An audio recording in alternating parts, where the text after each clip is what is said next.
AP ఉప ముఖ్యమంత్రి పవన్ కళ్యాణ్ అధికారులతో సమీక్షా సమావేశం నిర్వహించారు. ప్రగతి పనుల వివరాలను ఆయన అడిగి తెలుసుకున్నారు. ఉపాధి హామీ పథకంలో సోషల్ ఆడిట్ విభాగం పనితీరుపై పవన్ సమీక్షించారు. ప్రత్యేక ప్రణాళికలతో ముందుకు సాగాలని అధికారులకు ఆయన సూచించారు.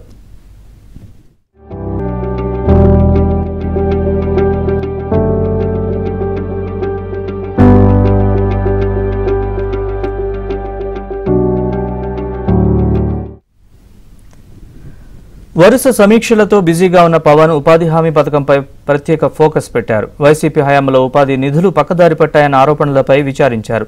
సోషల్ ఆడిట్ చేయకుండా వైసీపీ సర్కారు ఉపాధి నిధులు కేటాయించారన్న అంశంపై పవన్ విచారించారు.